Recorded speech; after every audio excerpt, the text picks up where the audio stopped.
It's coming this way. It is definitely coming this way. This is not science fiction. This is science fact. It clearly had a shape to it, and a big shape. There's nothing to hide. There's nothing to hide at all. Nothing to hide at all. Went up and shot back up out over the trees, just like he was there and was gone.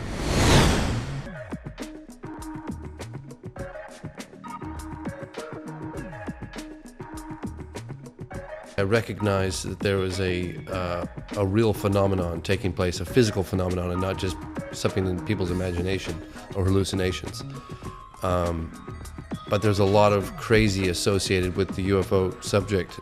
So I wanted to focus on, one of the first statements I generally make is that 95% of all UFOs, sightings, radar cases, can and have been explained away in down-to-earth conventional terms. Now, having said that, that remaining 3 to 5% is what we focused on with Out of the Blue.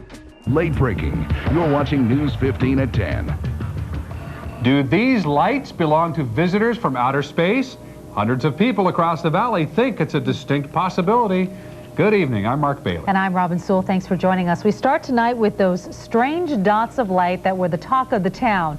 Well, you have, it's a fairly famous case, 1997, where lots of Arizonans were out under the night sky at about 8:20 p.m. to get a glimpse of the Hale-Bopp comet. This is we're talking March 13th, 1997. So it was witnessed by a lot of people. It passed right in front of us, just about right above eyes. Very large craft flies over the state. It ends up making international news. Five Simonton, the governor at the time, had an opportunity at that point to really break a very huge story and make a big difference in the UFO community or the reality to this phenomenon. And instead, he calls for an unscheduled press conference and has his chief of staff dressed in an alien costume and makes a joke out of the whole thing. And so that always bothered me right off the bat. But being a politician, I've always associated him as someone who's unapproachable. And I was reading an article about 1.5 years ago in a local newspaper about Fife being a pastry chef, and he's no longer a politician. I thought, well, maybe now after all these years I could approach him. He revealed that not only had he launched an investigation into, finding out what this craft was, but that he too himself saw it. And being a captain in the Air Force and a pilot,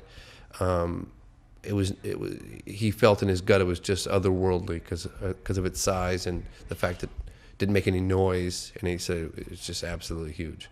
I actually played a tape for him of one of his former constituents as well as a witness to the event, because I figured who better to put forward a question about why he did what he did than the person that suffered most from it, which was one of his constituents and a witness. And I played the tape recorder, and that sort of loosened him up, triggered some sort of response, openness, and so he divulged what he divulged to me. I never felt that the overall situation was a matter of ridicule. We certainly took advantage of it.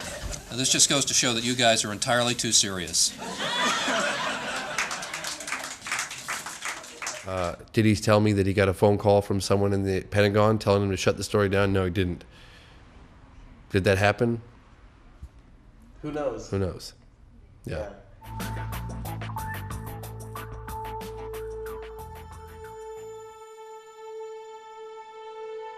140 miles north of London is Bentwaters, England. In December of 1980, a United States Air Force base armed with nuclear weapons was reportedly the site of a series of UFO encounters over a 3-day period. There's no doubt about it. There's some type of strange flashing red light ahead. It's yellow. I saw a yellow tinge in it too. Weird. It appears that he may be moving a little bit this way. Yes, it's probably not has been. Yellow. It's coming this way. It is definitely coming this way. Responding to reports of a possible downed aircraft, 3 patrolmen were sent out to Rendlesham Forest to investigate. Airman First Class Edward Cabanzag was one of the security officers present.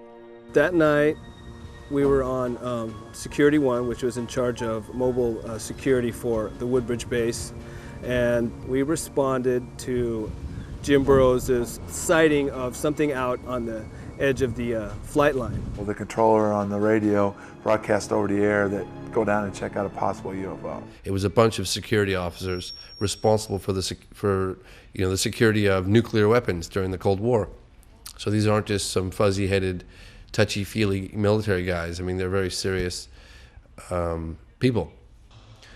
You have 3 guys approach this craft. One guy gets too scared. Cabansag decides to stay between the craft and the base and act like a relay with the radios, because there was a lot of radio interference.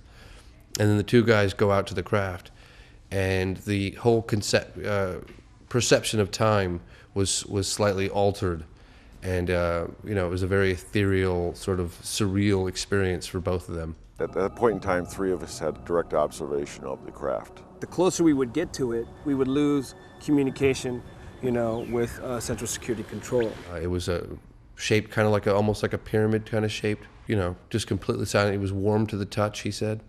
And then, of course, he describes the symbols that were on the side of the craft. He inspected the craft, and he was there and I told him, I said, that was very brave of you to walk up to this thing and touch it. And my job was to determine whether or not it posed a threat to our base. And it was, I say it measured probably about 9 feet long, maybe 6 feet high, a little higher, maybe 6.5 feet. This was a up-close and personal encounter with a landed UFO, and with symbols on the craft, and I interviewed all the eyewitnesses, but listening to him do an on-the-ground investigation for 45 minutes with his logbook, which he still has to this day, the symbols on the craft, and describing how the craft lifted back off, maneuvered through the trees, and shot off at a high rate of speed, and cooperated from the deputy base commander, who's a colonel, and the 2 other men that were with him that night. That is one of the most compelling UFO stories I've ever heard. Because he touched it. It's not like he saw it or photographed it or heard about it. He actually touched it. On March 16th, 1967, Lieutenant Colonel Salas was on duty when he was contacted by his topside guard, stating that there was an unidentified object above the missile site. Control, we advise initiating area. Salas ordered the guard to observe and report back on any further development. Then he called back within a few minutes and was very frightened. I could tell by his voice he was extremely agitated. He said there was an object hovering outside the front gate, a reddish-orange, oval-shaped object. Well, there seems to be a pattern of interest in our military capabilities, nuclear capabilities. There have been a number of cases that we put forward and out of the blue where, like Malmstrom Air Force Base, where a UFO is spotted at the same time. Their Minuteman missiles go into a no-go situation to shut them down categorically, one after the other. Our missiles went into no-go condition, one after the other. Well, we lost nearly 20 missiles that morning. So whatever is going on, it appears to have an interest. They appear to have an interest in our nuclear capabilities. And I always use the analogy, perhaps it's like someone taking the matches out of the hands of a baby or something. But that seems to be a pattern that's happened. T-minus 15 seconds and counting. 9, 8, 7, 6, 5, 4, 3, 2. All right, there it goes.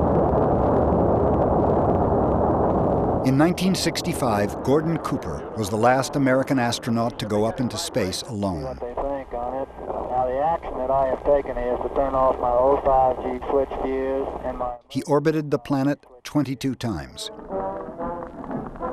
When I interviewed Gordon Cooper, I actually took my father with me, Charles Fox, who's a mainstream journalist. He's written for every publication on the...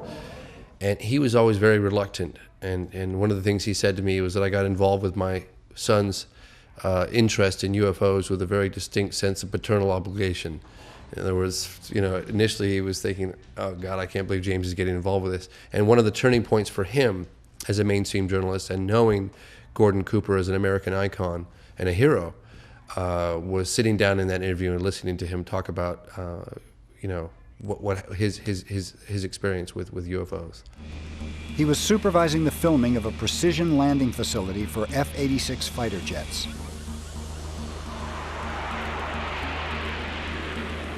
Suddenly, a saucer-like craft flew directly over the cameraman. 3 landing gear apparatus opened, and the object landed on the dry lake bed. They're just typical saucer shape, double lenticular shape, metallic. And they went out, picked up their cameras and moved on out toward him filming. And he lifted off, put the gear back in the well, and climbed out at a very high rate of speed and disappeared. Cooper himself saw the footage, had the footage developed, saw the footage, held it up to the light and said it was frame by frame. It was perfectly clear, in focus footage of a flying saucer sitting on the dry lake bed. Had a courier jet fly in from Washington, take the footage off to Washington, D.C., never heard of, seen from ever again. That was it. And I asked him in the film, did you ever follow up with what happened to that footage that you handed over? And it triggered, it hit a raw nerve with him because he was always kind of composed and quiet, and he kind of fired back at me. He said, "What am I supposed to do? How am I supposed to follow up on this? You follow orders in the military, and unless you have a direct connection with there's nothing you can do." So, did you ever keep in touch with anybody about it or discuss that? How would I keep in touch with anybody about it? There's no way within the military or within the government of keeping track of something that is classified unless you're directly involved in it, and I was not. Well, I mean, this is speculation on my part as to why any government would cover this information up, and I'll reiterate speculation. But I would imagine if there were structured craft of unknown origin that could penetrate very sensitive airspace and fly rings around our fastest jets with impunity, that no military who we pay them to protect us would ever want to relinquish that type of information to the general public. I mean, can you imagine them making that statement? Hey, there's these structured craft, we don't know where they come from, we have no control over them, they fly around in our secret and private airspace with impunity, and thank you and good night. I mean, I can't imagine why they would disclose that type of information. There is a serious possibility that we are being visited and have been visited for many years by people from outer space, from other civilizations. Since the subject is clearly of great interest to the public, I think that the scientific community owes it to the public to really pay attention to the subject and make a thorough, extensive and careful investigation. A story this big, there's no way it could be kept secret from the public. What do you say to someone like that says that? Well, somebody's kept it pretty secret for quite a while, haven't they? It's a very significant story, and it's a difficult story to walk away from. Once you're involved with it as much as I've been, or that you are now, it's like you recognize some truth. You speak hypothetically to people, and they all say to you categorically, wow, it would be the greatest discovery of our time. And yet, they're not willing to look at the evidence to realize that this is actually going on, and this information is being kept from us. And that, quite honestly, it pisses me off. And that's what's been a driving force behind me is that I don't think it's fair that information is kept for a select few and not shared with the world. The discovery that we are being visited by extraterrestrials would be one of the greatest in human history.